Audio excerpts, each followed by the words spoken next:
Hello, hello, it's me, Janette. How are you? Hope you've been well. In today's video, I'm sharing a stash building, with mostly die cuts.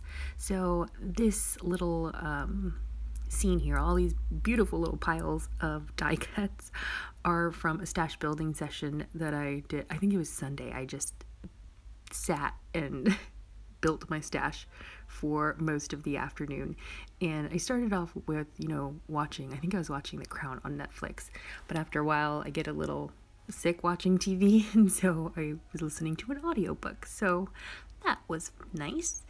And what I love about stash building is that it saves you time in the long run, because if you have all these die cuts ready to go, then you can use them for embellishments, for decorating tags, for pocket letters, for snail mail, for just fun festive makes for your journaling layout. So I like to have all just a selection.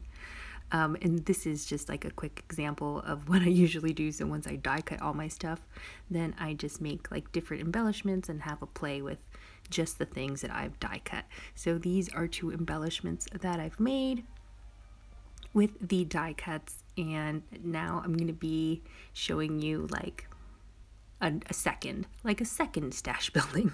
I hope that makes sense. It probably doesn't, but that's okay. We'll carry on. Now, what I love about stash building is that challenge of using different different dies from different sets to create one cohesive embellishment. And it's just surprising sometimes which dies work together. Dies from different companies. When you bring those dies together, you just make something brand new that's really fun. Now, once you make an embellishment, it's just super easy to add it to an ATC size card, to add it to a tag, to add it to your journaling layout. So it's really fun to build your stash and then build your stash of embellishments. And they're also great for giving away. So you could make a bunch and exchange them with your pen pals, which is always fun. So now time to die cut. I grabbed some wrapping paper from probably 2 years ago, and you know how wrapping paper gets you get weird pieces left over. So this is a great way to use up scrappy bits of your wrapping paper. You can always use that to for die cutting, and so that's what I'm doing here with this gorgeous silver foiled wrapping paper that I have. Absolutely love it. I'm going to die cut some bags from it. Now, because it's so reflective, it gave my camera some problems, big problems. So a big disclaimer, a lot of this video is going to be cut out because it was just so reflective and the lighting was changing. It was awful. So a lot of the footage has been ruined by blinding flashes of light, and I didn't want to blind you guys. So anywho, yeah, so I'm going to be using this, I think this is a Brenda Walton die set, and it creates a little goodie bag, the little goodie bag from the beginning of the video. Now, unfortunately, this die set has been discontinued, but there is a very similar die set from Tim Holtz, and I will have that linked below. And I think the Tim Holtz set is a little bit better and a little bit bigger, so I'm going to link that below. Now, because the wrapping paper is a little bit flimsy, it's really thin and lightweight, it would be good for goodie bags, but not so much for tags. As you see there on the left, I die cut one of my Tim Holtz tags die sets, and it's just a flimsy tag, so you would have to glue that onto some heavier cardstock, or you could use it for journaling. But seriously, a great way to use up all those weird shaped scraps of wrapping paper, or if you want to save pretty wrapping paper, which let me know if you save pretty wrapping paper. I usually do. I like to use it in my Christmas junk journal, but it's another way to use up that if you do get a gift and you love the wrapping paper, you don't want to throw it away, but you also don't want to just save it as is. So a good thing to do would just be to die cut it and just make some fun shapes for your stash.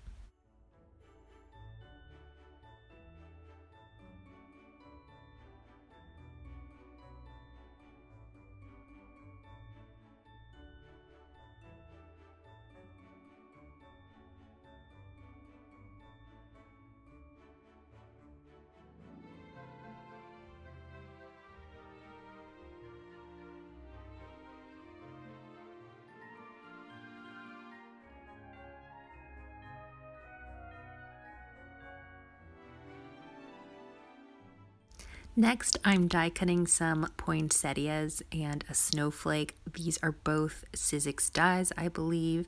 The snowflake is from Sharon Sowell, and I want to say the poinsettia is from Jen Long. So I will try to link everything, every single die set that I have, or also try to find something similar if the dies have been discontinued, which a lot of the dies that I have been sold out or discontinued, unfortunately.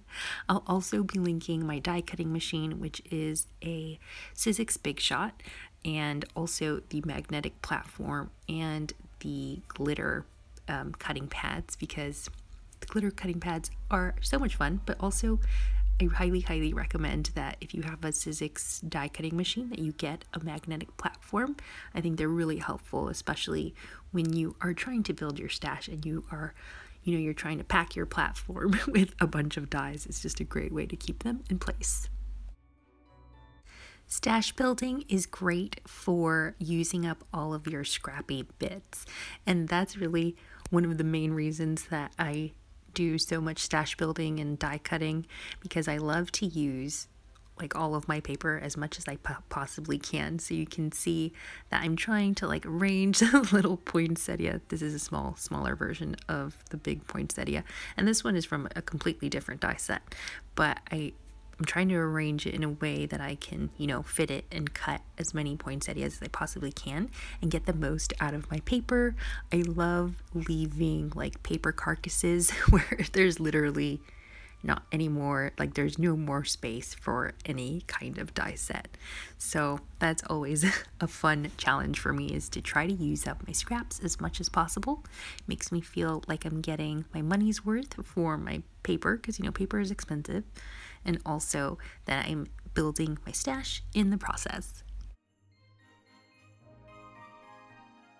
Also, let me know how you say poinsettias. I always think I'm pronouncing it wrong. I don't know, because I've heard poinsettias and I've also heard poinsettias. So I'm not quite sure what the correct pronunciation is. So let me know how you say it, poinsettias or poinsettias, or maybe it's a UK like American English kind of thing. So I'm not sure. Let me know. Would love to know how you say poinsettias. I'm moving on after I couldn't fit any more of that particular size poinsettia on the red paper. I'm moving on to snowflakes, and then I'm going to move on to a Christmas tree and to some more pine branches, which I can never have enough pine branch die cuts. But I wanted to ask, gosh, I keep bombarding you with questions. I'm so sorry. I just love to hear from you. I love to know more about you. So my question is, what crafting sound do you love?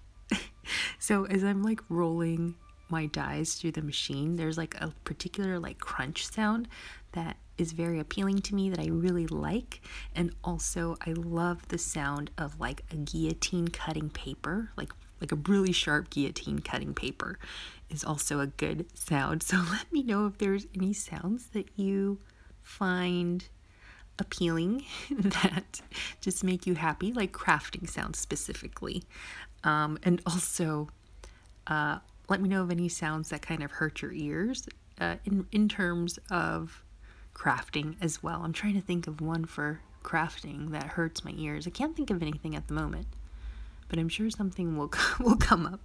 So yeah, let me know your favorite sounds of crafting and your least favorite crafting sounds. I'm about to merge my two stashes that I built. So the one from the video here that I filmed, but also the one from this weekend. So these are some bows that I built on Sunday, and that is a Sizzix die, but I will try, I think that one is not discontinued. I'll try to find it for you. That bow is just absolutely perfect. I love it. And then these little circle dies, I don't know where they're from. I want to say they're Sizzix as well. And again, I'll try to link all of the dies or something very similar in the video description. So now comes my favorite part, which is, mixing and matching different die cuts from different die sets from different companies and creating one little beautiful embellishment. And it's just so funny how some of these really work so well, like the sizes, it's just like, it's perfect. And so I really encourage you to try this. I know sometimes, you get a die set and you just think, oh, I can only use this set with like this particular, like all the other dies in this set, but it's really so much fun to try to challenge yourselves and mix and match die sets. It's just, I don't know, it's just something that makes me really happy for some reason.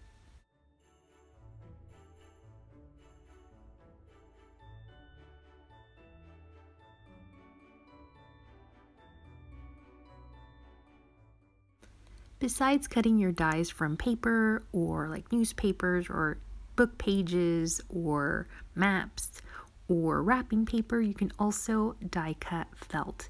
And I thought it was just so effective, especially the little like snowflake. So I cut it from some blue felt that I had in my stash. And I want to say that this is proper like Sizzix brand felt that I had left over. So I'll have that linked for you below because Sizzix has a really nice like value pack of felt in different colors, like just basic colors. And it's just the cutest thing. I thought the snowflake was adorable in felt, and I also made a felt bow, and I was just like dying over my little felt bow. It's so cute. Another cool die set is this file folder. It's a mini file folder, also a Sizzix die, but I thought it paired so well with that little bow. Like, everybody needs a file folder with a little bow in the corner. They just need it in their lives. It's so cute. I couldn't stop looking at it. It just made me the happiest. This Christmas tree die set is from, I want to say it's a Die Cutting Essentials magazine, like a long lost issue. I will try to find it on eBay for you in case you're interested. It's a really nice set. It had like a stamp set, some dies, and I want to say an embossing folder as well. It was just like a jam-packed issue. And I believe the little poinsettias might come from that set as well, or maybe from a Helen Griffin like magazine issue. I'm not sure. Regardless, like so many dies work with this little Christmas tree. Really love it. I'm so happy that I found it in my stash. And the next one of my like favorite things this year that I got is the Tim Holtz Wreath and Snowflake die, which I've shared in previous videos. I just think it just makes the most perfect wreath in the world. It's gorgeous.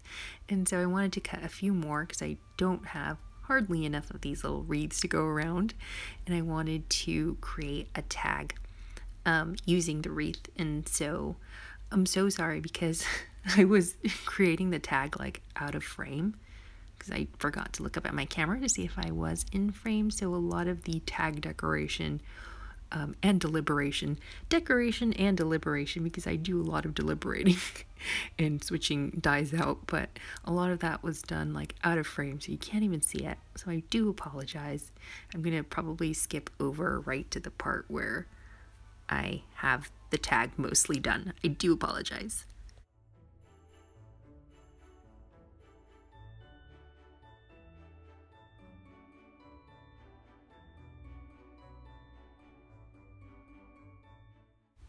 So I found a little circular wish sentiment that fit perfectly in the center of this wreath. So I'm just putting some glue around the edges, and then I'm going to mount this to the larger like circle doily shape that you see there. I'm going to mount that with some foam tape.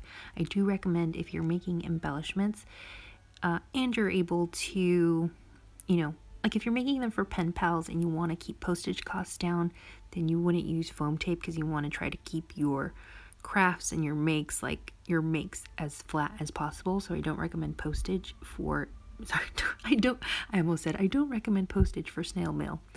I don't recommend foam tape for snail mail. However, if you're just doing this as a gift, or if you are going to send like a box to your pen pal, then I do recommend just adding some foam tape. Like a little bit makes such a difference. You can't see the dimension on camera, but you can in person, and it's always nice to just add some foam tape between layers just to give your embellishment a little pop.